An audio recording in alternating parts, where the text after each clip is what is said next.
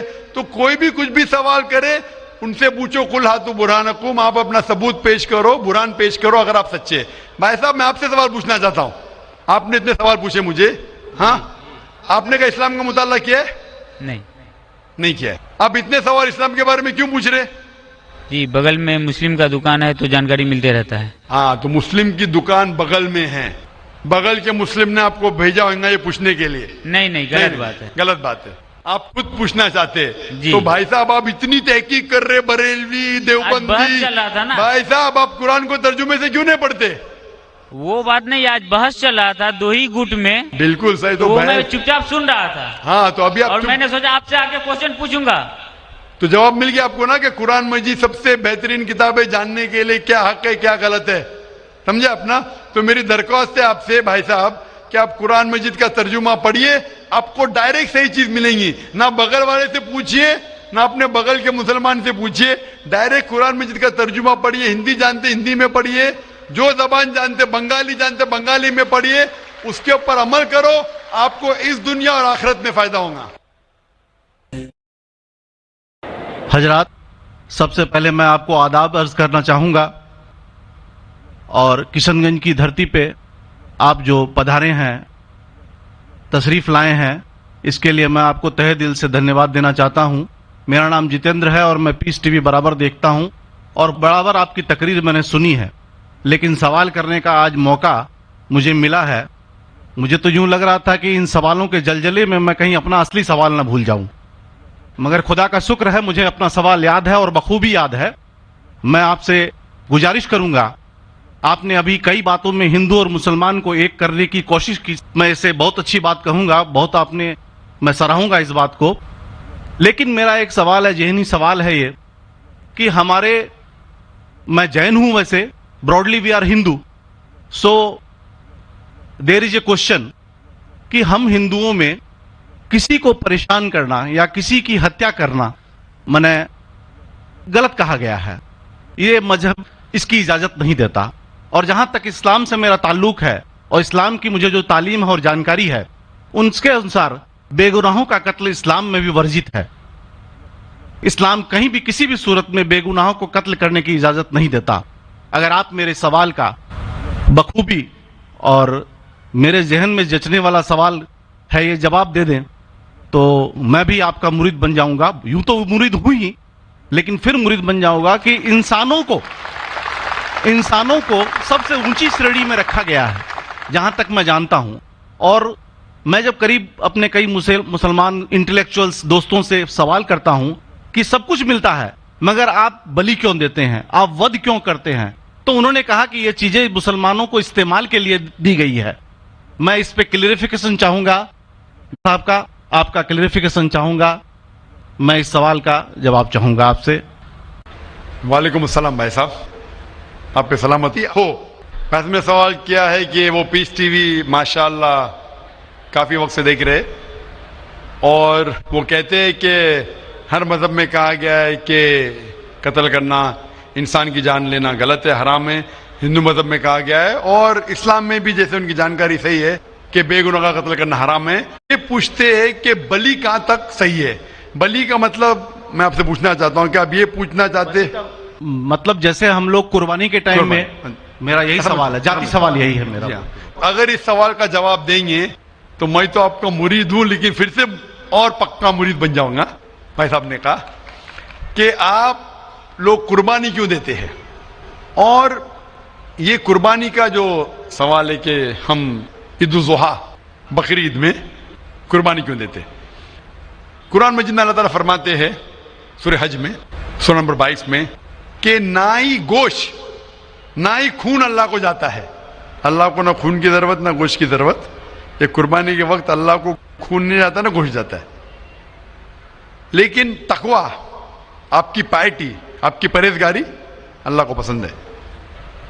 آپ اگر دیکھیں گے کہ عید الاضحیٰ کے بارے میں کیوں ہم قربانی کرتے, اور واقعہ جانیں گے ابراہیم علیہ السلام کا کہ ابراہیم علیہ السلام کو اللہ سبحانہ و تعالیٰ نے, اس وقت بت پرستی بہت عام تھی, اور قربانی